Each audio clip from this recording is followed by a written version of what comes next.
Cake की प्रतियोगिता।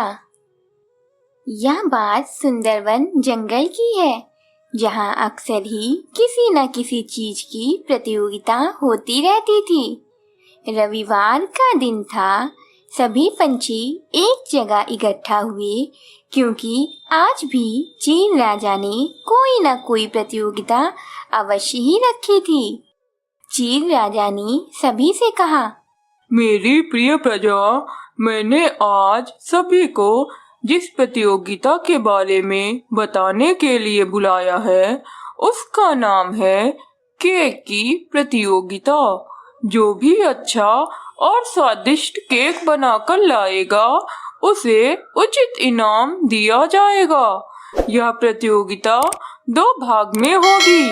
पहला भाग 10 नंबर का होगा और फिर दूसरे दिन दूसरा भाग 10 नंबर का होगा। जिसे भी सबसे ज्यादा नंबर मिलेंगे, वह जीत जाएगा। चीन राजा की बातें सुनने के बाद सभी अपने घर चले गए। भोलू ने टुनटुन से कहा, देखो टुनटुन, हमने रेस भी जीती थी, उसी तरह हमें केक की प्रतियोगिता भी जीतनी होगी। चलो हम अब केक बनाने की सामग्री ले आते हैं। दोनों केक बनाने के लिए सामग्री लाने चले गए। वहीं दूसरी ओर कौवे की पत्नी ने कहा, देखिए जी, हमें इस बार तो केक की प्रतियोगिता जीतनी ही होगी। आखिर हमारी इज्जत का सवाल है।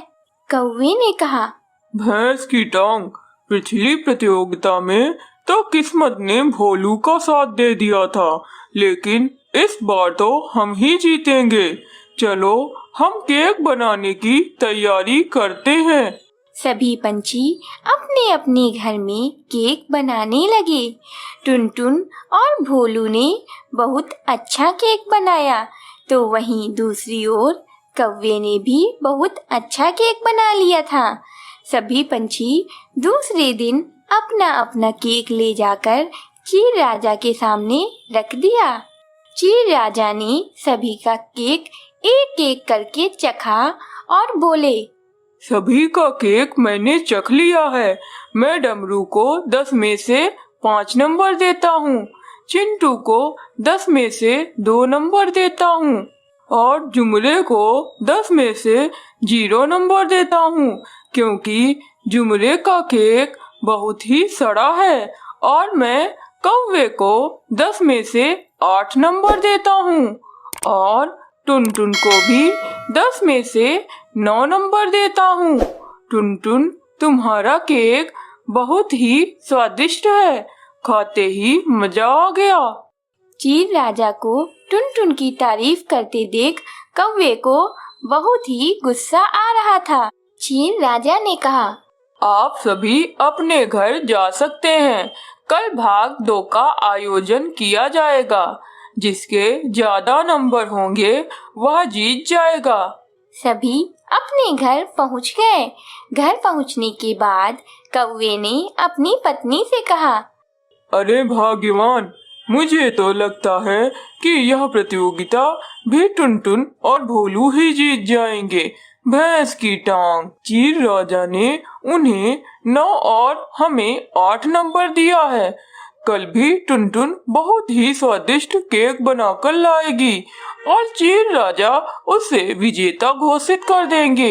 यह सुन कौवे की पत्नी मंगला ने कहा, मैंने बहुत ही मेहनत से केक बनाया था, इससे अच्छा केक मुझे बनाना नहीं आता है। हमें कुछ और ही सोचना होगा। कुछ ही देर में कौवे ने कहा, भैंस की टांग, मुझे एक बहुत ही अच्छा सुझाव आया है। कल दूसरा भाग है। मैं सोच रहा हूँ, क्यों ना रात को जब टुनटुन और भोलू केक बनाकर सो जाएं, तो हम चुपके से उनके केक में नमक मिला दें, जिससे केक मीठे की बजाय तीखा हो जाएगा और चीन राजा के खाएंगे तो थूक देंगे और उन्हें बहुत ही कम नंबर देंगे, जिससे हमारा जीतना पक्का हो जाएगा। ऐसा सोचकर कौवे ने रात में जब टुनटुन और भोलू सो रहे थे, उनके केक में नमक मिला दिया। दूसरे दिन जब सभी पंछी चील राजा के पास केक लेकर पहुँचे, तो चील राजा ने सभी का केक चखा और बोले, मैं डमरू को 10 में से 7 नंबर देता हूँ और जुमले को 10 में से 2 नंबर देता हूँ और कौवे को 10 में से 8 नंबर देता हूँ और टुनटुन को 10 में से 10 नंबर देता हूँ, क्योंकि सभी ने मीठा केक बनाया है, लेकिन टुनटुन ने केक मीठा ना बनाकर तीखा और मीठा दोनों बनाया है, जिससे उसका केक का स्वाद नमकीन ही लग रहा है, जो कि बहुत ही खाने में आनंद आ रहा है। इसीलिए मैं टुनटुन और भोलू को विजेता घोषित करता हूँ और उन्हें बहुत सा अनाज देता हूँ। कौवे को अपनी बेईमानी करने के बाद भी हाथ मलते रह गए।